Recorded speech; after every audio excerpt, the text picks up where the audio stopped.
Hey everybody, Quaver here, and today we're going to go over this beautiful piece of machinery. So let's get to it.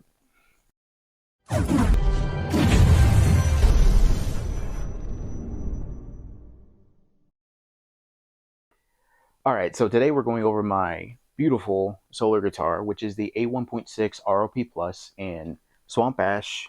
The color is Open Pore Blood Red.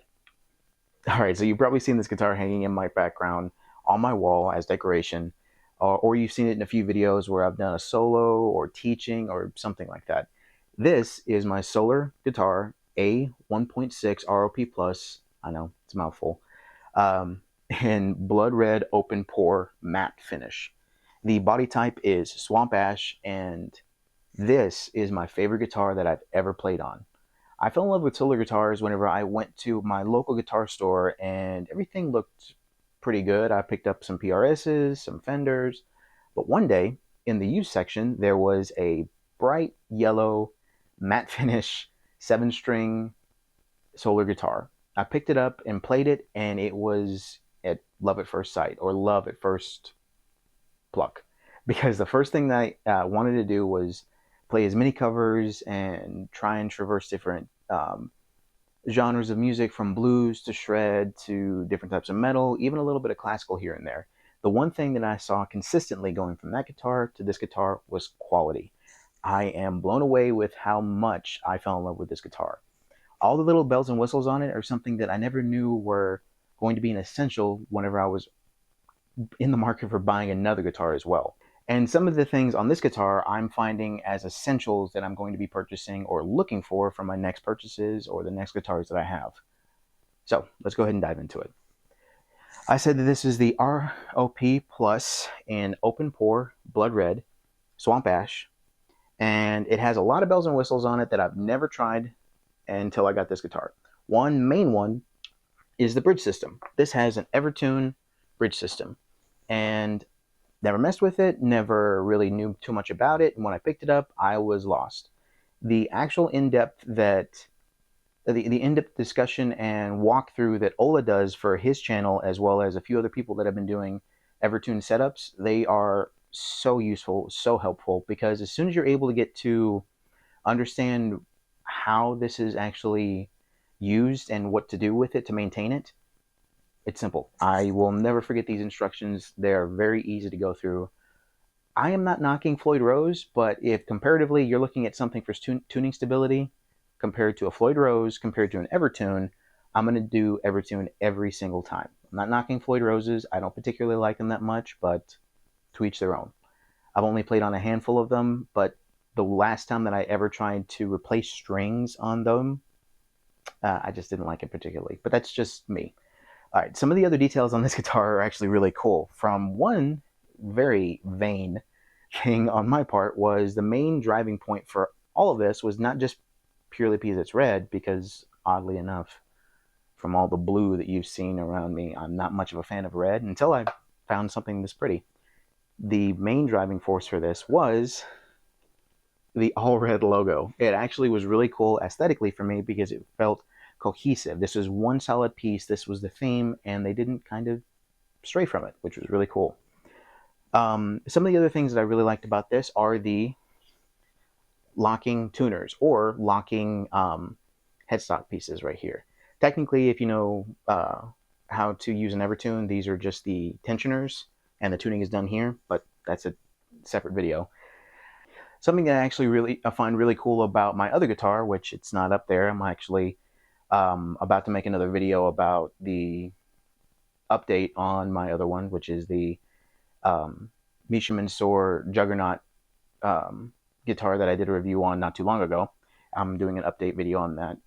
It'll be next, probably after this. The neck profile is C-shape, which other guitars don't really conform too much of a C-shape. Take Ibanez, for example. They have a wizard profile, which is a lot flatter. The only one that I can comparatively say that it's very familiar with is, oddly enough, Squier. This is the neck that felt the most natural to me because I played on Squiers consistently throughout all of my guitar career, and I've had multiple of those types of guitars in the first place. So it was very comfortable going from this feeling, or going from that feeling to this feeling, and it is still my least transition as far as how it felt a little different. I also love the fact that it's a neck through profile. It feels wonderful. Yeah, I love this guitar so much. Um, Something that I'm actually really surprised with is the pickups on it, which are the one of the things that I actually really love about this guitar are the actual pickups. The Duncan Solar Plus pickups are what's on these. The plus, referring to the ROP Plus, is what this is actually referring to, these particular pickups. They have a little bit more of a power output. Ohms register just a little bit higher than other pickups that they've used in the past, and the clarity, the quality, the crunch, if you get just the right amount of distortion, everything sounds amazing. As far as aesthetics for this guitar, I love Swamp Ash styles in the first place. Anything that I've picked up that has been Ash style, because I used to own um, a Jackson seven string Swamp Ash in that full blue style, blue and black style. Loved it. The feel for it was amazing. Anything that was Swamp Ash or just Ash in general, I've loved every time I picked it up because it felt really good, and it's a style that I can really identify with, because one of the things that is very unique about every Ash style guitar is the wood engraving.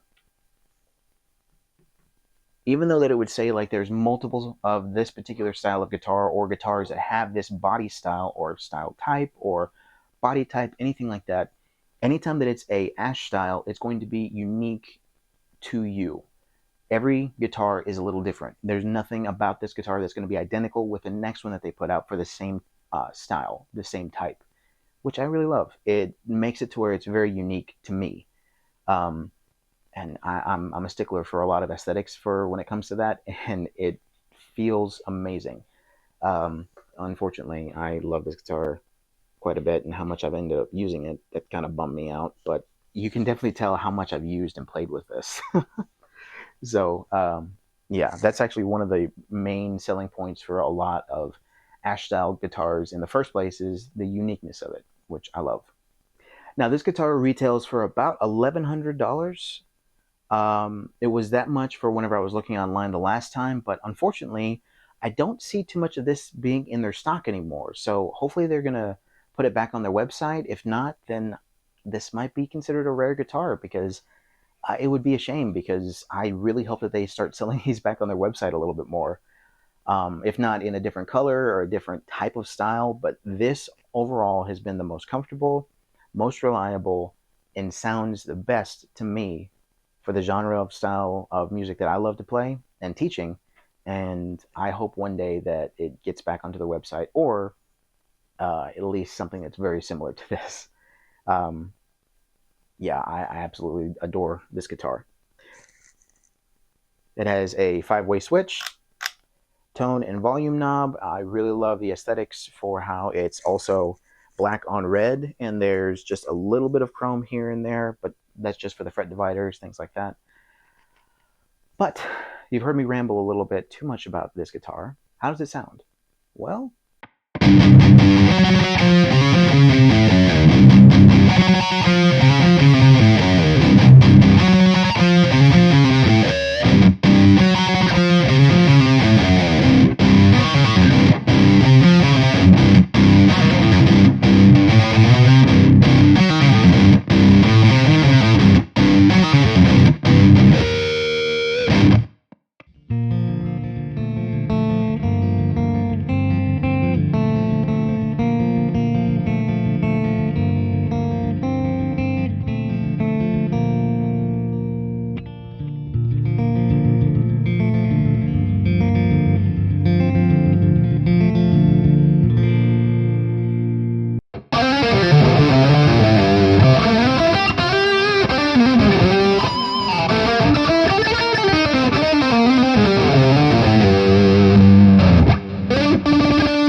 all right, well, there you go. There's my review on the Solar Guitars A1.6 ROP Plus, and I hope you enjoyed it. Please like and subscribe. If you enjoy my content, I am still doing guitar lessons online. You can go ahead and actually find the link to my Ko-Fi as well as my email to go ahead and actually set up. There's everything ranging from beginner to intermediate to advanced as far as jam sessions and trying to get more of your phrasing and solos a little bit more teaching underneath it. And I hope to see y'all there. As always, remember, map out your strings, always use a metronome, and I'll see you later.